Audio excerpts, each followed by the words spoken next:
연중제 13주간 목요일에 보내드리는 오늘의 강론. 부산교구 복산성당 부주임 신동화 대건 안드레아 신부의 강론을 들으시겠습니다.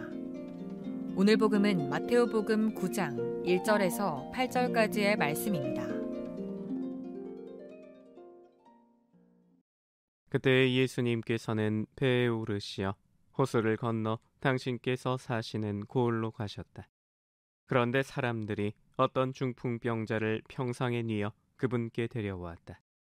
예수님께서 그들의 믿음을 보시고 중풍병자에게 말씀하셨다. 얘야, 용기를 내어라. 너는 죄를 용서받았다. 그러자 율법학자 몇 사람이 속으로 이 자가 하느님을 모독하는군 하고 생각하였다. 예수님께서 그들의 생각을 아시고 말씀하셨다. 너희는 어찌하여 마음속에 악한 생각을 품느냐.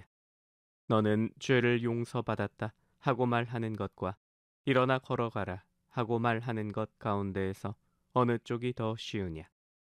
이제 사람의 아들이 땅에서 죄를 용서하는 고난을 가지고 있음을 너희가 알게 해주겠다.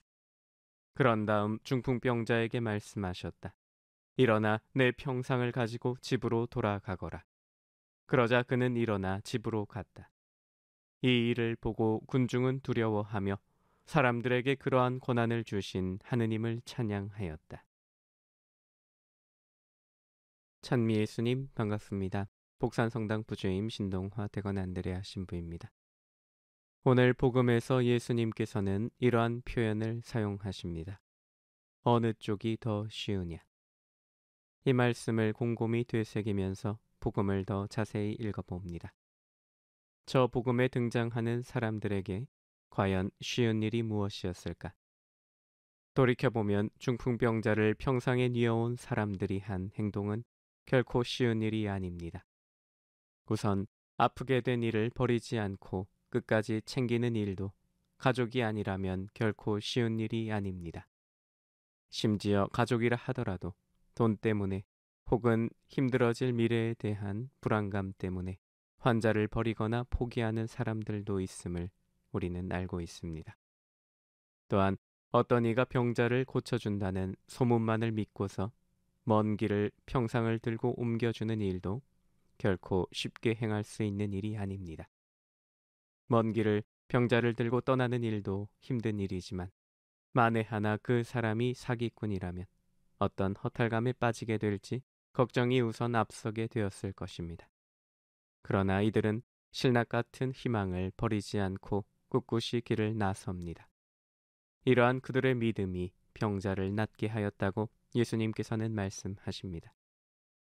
또한 중풍병자의 입장에서도 집을 나서는 일은 쉬운 일이 아닙니다. 근거도 없고 근본도 알 수 없는 어떤 이에 대한 소문만을 믿고서 아픈 몸을 이끌고 집을 나서는 일도 그다지 내키지 않는 일이지만 집 밖에서 보게 될 많은 사람에게 자신의 아픈 몸을 보이는 일도 그리 탐탁지 않았을 것입니다. 그런 모든 어려움과 불안에도 불구하고 예수님께로 나아온 이 일행들의 행동을 뒷받침하는 것은 결국 믿음이라는 사실을 예수님께서는 보십니다. 반면에 이렇듯 절실한 이들의 노력과 행동을 상대로 율법학자는 너무나도 쉽게 부정적인 마음을 가집니다. 마음속에 깃든 악한 생각을 입으로 뱉어버립니다. 때때로 우리 역시도 너무나도 쉽게 다른 사람들을 상대로 말로 상처를 입힙니다. 남을 제 마음대로 평가하고 비난하며 부정적인 말을 쉽게 내뱉습니다. 그러나 주님께서는 우리에게 다른 길을 제시하십니다. 같은 의미에서 쉽게 할 수 있는 일이지만 전혀 다른 결과를 가져오는 말을 입에 담으라고 말씀하십니다. 용서받았다. 상대방을 진심으로 용서하는 일, 서로가 입힌 상처를 낫게 하고 화해를 가져오게 하는 말을 사용하는 것. 그것이야말로 사람이 할 수 있는 좋은 일들 가운데 하나라는 사실을 알려주십니다. 오늘 우리가 살아가면서 어렵고 쉬운 여러 가지 일들 가운데 율법학자와 예수님 둘 가운데 어느 쪽의 행동에 가까운 삶을 살았는지 생각해 보았으면 합니다.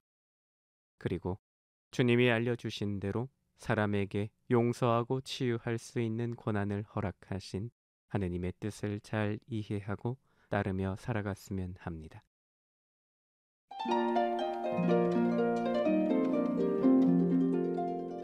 지금까지 부산교구 복산성당 부주임 신동화 대건안드레아 신부의 강론을 들으셨습니다.